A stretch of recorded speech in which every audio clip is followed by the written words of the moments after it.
food and water move across large distances in plants. However, in plants, the movement of food and water also takes place across short distances. That is, within a cell or from one cell to another. This movement of food and water across short distances takes place either passively by diffusion or by active transport. In diffusion, the molecules move in a random manner, generally moving from a region of high concentration to lower concentration. Diffusion is a passive process. It requires no expenditure of energy. It is a slow process, independent of a living system, and can take place in all states: liquid, solid, and gaseous. Did you know that diffusion is the only means of gaseous transport in plants? Gases such as oxygen and carbon dioxide enter and exit stomata via diffusion. The rate of diffusion is affected by several factors, such as the size of molecules, their solubility in lipids, and the concentration gradient. Of these three factors, the concentration gradient is a must for diffusion to even take place.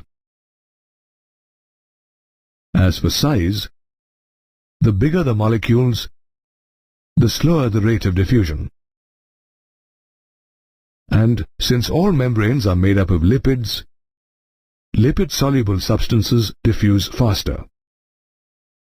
For this same reason, hydrophilic or water-soluble substances find it difficult to diffuse through membranes.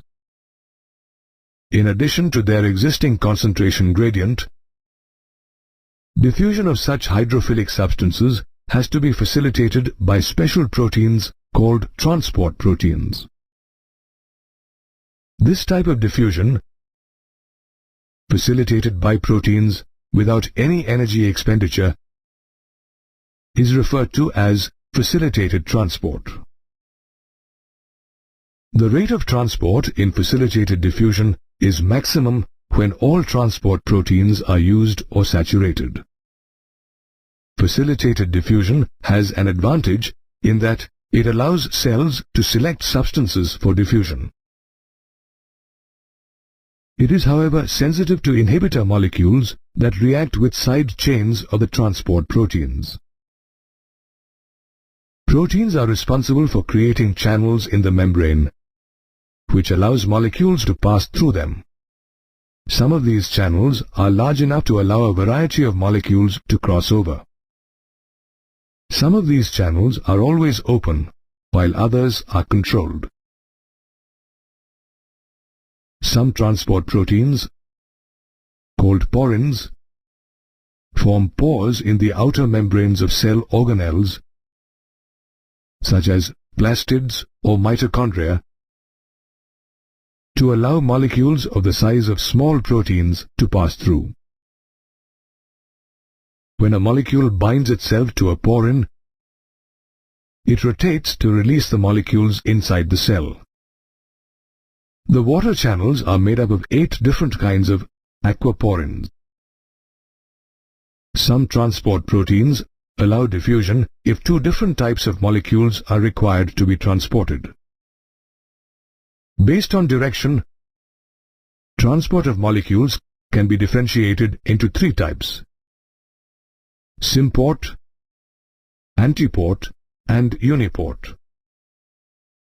Both molecules cross the membrane in the same direction in a symport, while they move in opposite directions in an antiport.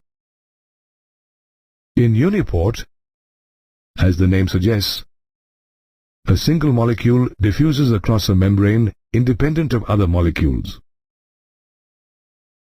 Unlike diffusion, active transport requires energy to move molecules against the concentration gradient. It is carried out by membrane proteins that use energy. These proteins, called pumps, can also transport substances from low concentration to high concentration, which is taken to uphill transport. Just like facilitated diffusion, the active transport rate is maximum when all protein transporters are being used or saturated. Also, these proteins are specific to the type of substances they carry across. They are sensitive to inhibitors that react with their protein side chains. Of all the means of transport discussed, both diffusion and facilitated diffusion always take place along a concentration gradient and without the expenditure of any energy, whereas only active transport uses energy. Plants need to be watered.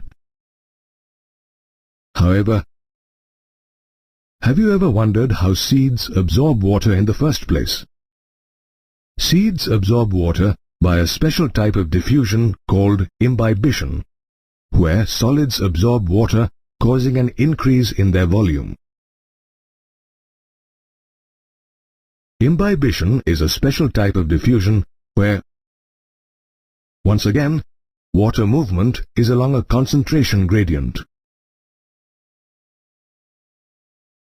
For any solid to imbibe a liquid,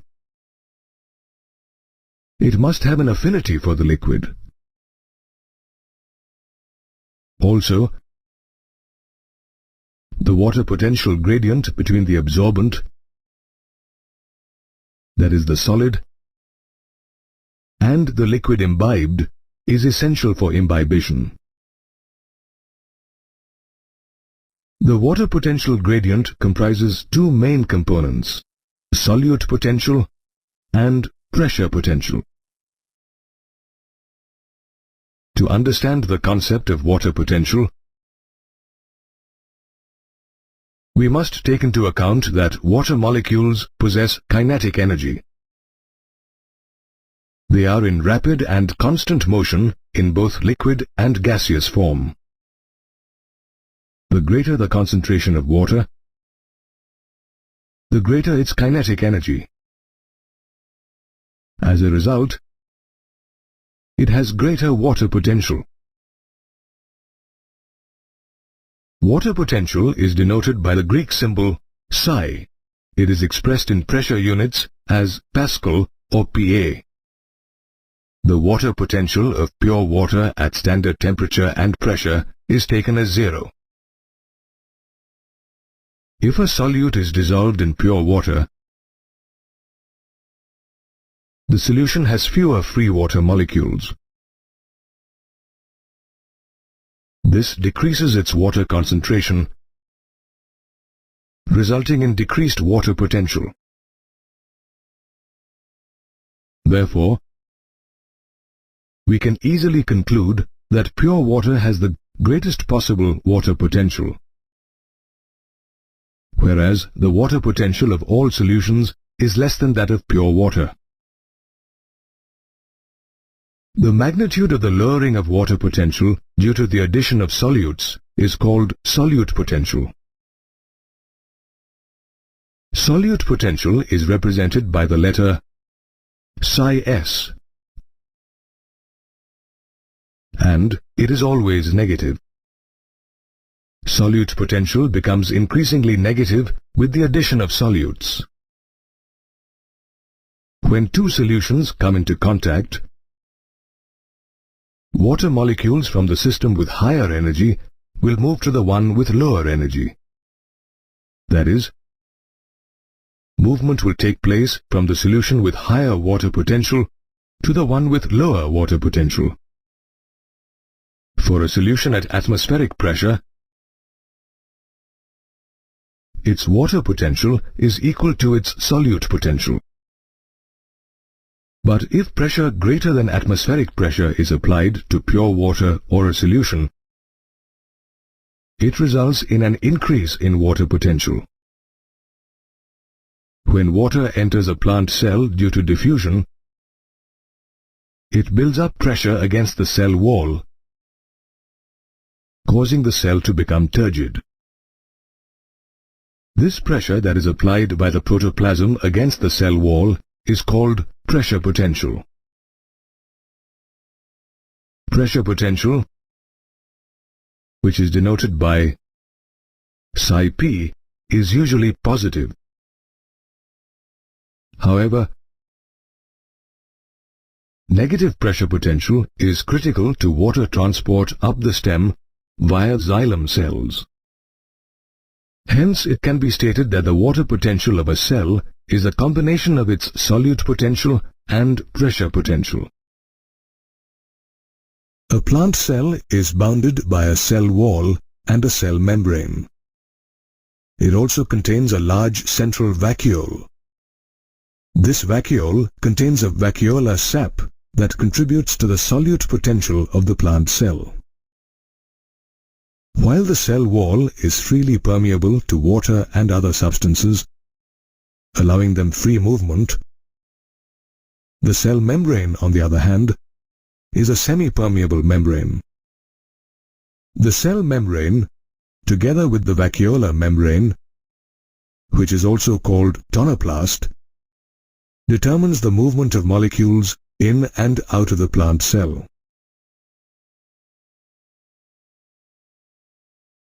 The diffusion of water across a semi-permeable membrane like the cell membrane is referred to as osmosis. Osmosis occurs spontaneously in response to a driving force. The net direction and rate of osmosis depend on two factors: concentration gradient and pressure gradient. If two solutions are put into a chamber separated by a semi-permeable membrane, then water will move from the region of higher chemical potential or concentration gradient to the region of lower chemical potential until equilibrium is reached. At equilibrium, both chambers will have the same water potential. Also, the potential of water molecules to move from a hypotonic solution to a hypertonic solution across a semi-permeable membrane is called osmotic potential. A hypotonic solution is a solution that has more water and less solutes, whereas a hypertonic solution is one that has less water and more solutes. Let us consider another example of osmosis. A solution of sucrose in water is put into a funnel and separated from the pure water in a beaker by a semi-permeable membrane. The water, being hypotonic, will move from the beaker to the funnel containing the hypertonic sugar solution, raising the solution level in the funnel. This water movement will continue till both solutions in the funnel and beaker achieve equilibrium. Now we can apply external pressure to the upper part of the funnel so that no water diffuses from beaker to funnel through the membrane. This external pressure, required to prevent the water from diffusing, is known as osmotic pressure. Osmotic pressure is a function of solute concentration. The higher the solute concentration, the more is the diffusion of water.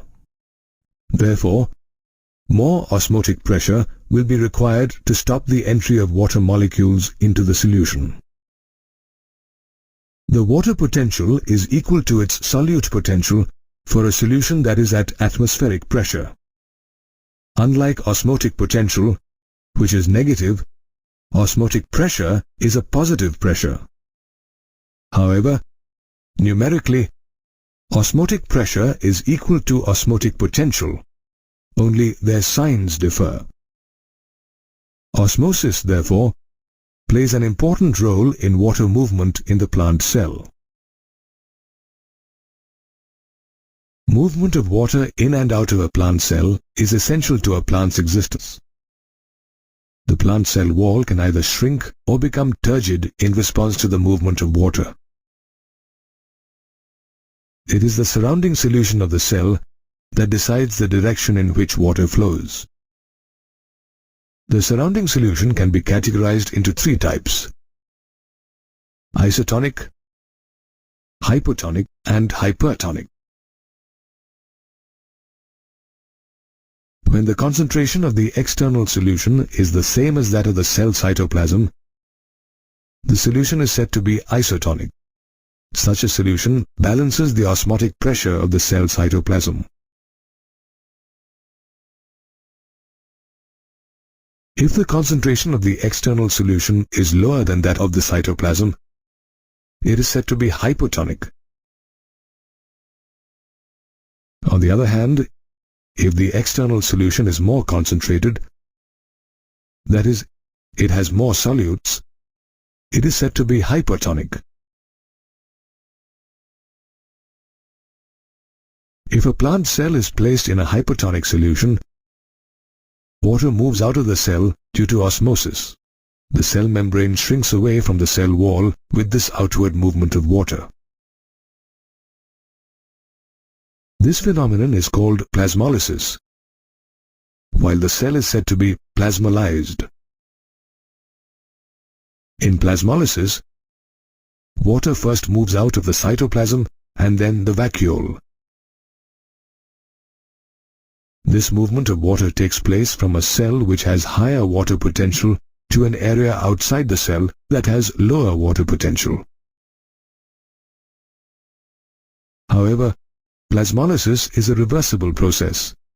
When plasmolyzed cells are placed in a hypotonic solution, that is, a solution with less solutes and higher water potential, water moves from the solution into the cell. This causes the cytoplasm to build a pressure against the cell wall. This pressure is called turgor pressure. This turgor pressure exerted by the protoplast against the cell wall due to the entry of water is called pressure potential psi-P. It is the turgor pressure in the plant cells that helps a plant to be erect. Since plant cells have a rigid cell wall, the cell does not rupture despite the turgor pressure. However, the cell enlarges and results in the extension growth. Now, if this plasmolyzed cell is placed in an isotonic solution instead of a hypertonic or hypotonic solution, there is no net flow of water from either inside or outside the cell. When the flow of water from and into the cell is in equilibrium, the cell is said to be in a flaccid state. Flaccid cells are found in a wilted plant that has not been watered for a long time. Therefore, it can be said that the surrounding external solution decides the behavior of the cell. Have you ever wondered what happens when we put a twig of white flowers in colored water? The white flowers gradually begin to color. After some time, examine the cut end of the twig. You will spot the colored region through which water was transported inside the twig. This colored region belongs to xylem cells in vascular bundles through which water is transported in plants. Substances often need to be transported across both short and long distances inside plants. Sometimes the site of production of food or absorption of water may be quite far from the plant's storage organs. In such cases, means of transport such as diffusion and cytoplasmic streaming, supplemented by active transport, do not suffice. They can only account for short-distance movements in plants. Moreover, diffusion is a painfully slow process which might take years to transport substances over a distance of 1 meter in plant. Therefore, a special long-distance transport system called a mass or bulk flow system exists in plants to transport water, minerals and food. This system transfers minerals and food at a faster rate than diffusion. As the name suggests, the mass flow system is a process that moves substances in bulk. It arises out of a pressure difference between 2 points. Irrespective of the state substances are in, either in solution or in suspension, they move along at the same pace like in a flowing river. Bulk flow is achieved through either a positive hydrostatic gradient like that caused by a garden hose, or through negative hydrostatic pressure, which can, for example, be caused by suction through a straw. This bulk flow system conducted through the plant's vascular tissues, xylem and phloem, is referred to as translocation. Xylem transports water, minerals and hormones upwards from the plant's roots, while phloem transfers organic or inorganic solutes from the leaves to other parts of the plant. To conclude, the bulk flow system differs from diffusion in 3 ways. First, it transports substances across long distances in plants, unlike diffusion. Second, unlike diffusion, in which substances move independently, the bulk flow system moves all substances at the same pace. Third, diffusion depends on a concentration gradient, while the bulk flow system is achieved through a positive or negative hydrostatic gradient.